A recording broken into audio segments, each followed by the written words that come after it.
Voilà, donc on en était donc à la grève des transporteurs, enfin grève organisée par les patrons des transports, pas par les chauffeurs routiers au départ, hein, donc qui avait bloqué le pays et tu nous expliquais qu'elle avait fait basculer pas mal la situation. Oui, ouais, il a fait m'a basculé à notre défaveur, parce que la pénurie était visible et puis était réelle. Mon père m'envoyait où je voulais, à l'époque j'avais commencé déjà à fumer, on devait faire des quêtes énormes pour acheter des cigarettes, et je n'ai pas les des cigarettes, mais c'était plus grave pour la farine, pour tout ce qui est produit de première nécessité.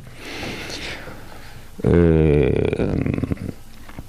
ils étaient prêts à aller jusqu'au bout. Alors là on voit l'introduction, l'intervention de la CIA. C'est la CIA qui s'est chargée de coordonner les actions de la bourgeoisie. Et c'est la CIA qui mettait les paquets en dollars, par exemple, pour indemniser les chauffeurs grévistes. Ils s'étaient payés en dollars, peut-être mieux que quand ils roulaient.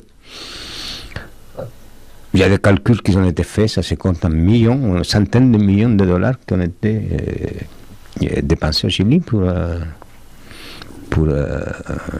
fomenter ce fameux boycott, quoi.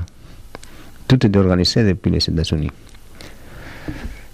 Et les camionneurs sont arrêtés la grève au début 73, donc ça a duré très longtemps, avec des grosses bagarres de rue, gros affrontements avec la police, avec les gens de gauche, etc.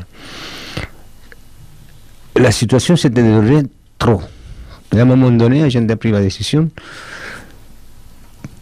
de nationaliser les camions, de les faire rouler par la force, en s'appuyant sur l'armée. C'était l'armée qui allait chercher les camions. À l'époque encore, Allende avait le contrôle, pas le contrôle, mais il avait l'armée respectueuse de la Constitution. Nous, on disait, pour nous, dans nos analyses, nous, que de toute façon, le coup d'État était déjà décidé et qu'il y avait des généraux dans l'ombre qui n'attendaient que le feu vert des États-Unis. Mais il y a une partie de généraux, je me rappelle très bien, le commandant en chef, Pratt, commandant en chef de l'armée, de toutes les forces armées, était pro-constitutionnaliste. Je dis bien pro-constitutionnaliste, il n'était pas pro-Allende.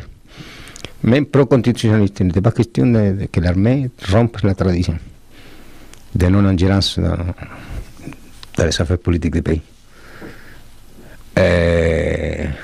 Ça permettait à Allende une certaine liberté de mouvement par rapport à l'armée, et il a souvent utilisé l'armée pour aller chercher les camions, pour aller pallier au manque de moyens de transport, etc.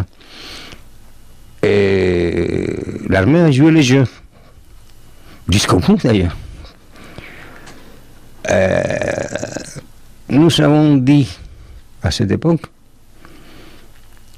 on avait dénoncé il y a 2 ou 3 généraux qui avaient prôné ouvertement la chute d'Allende, sans prononcer le mot coup d'État. Ben nous, on savait ce que ça voulait dire. Quand les généraux commencent à parler de ça, généralement, tu sais où ça va aller. Ouais, donc on a compris que ça allait mal finir. Et le slogan est devenu de plus en plus d'actualité. Donc le peuple armé jamais sera écrasé. Et surtout pour la gauche révolutionnaire. Face à la montée en puissance de ce mouvement de gauche qui s'est radicalisé, qui a commencé à trouver le moyen de s'armer,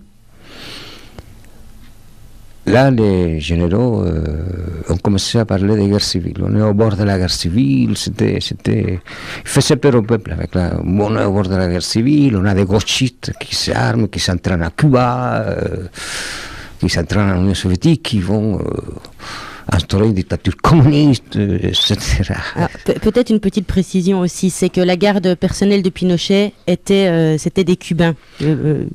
C'est anecdotique, mais oui, non, c'était pas des Cubains.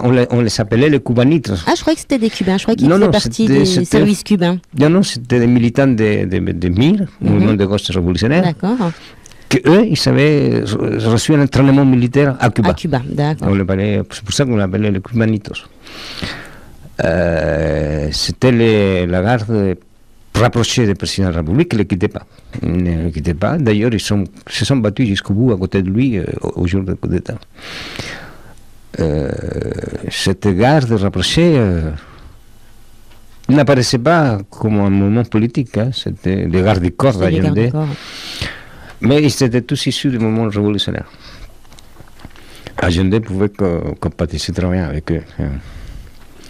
Pour nous, il n'était pas question de passer outre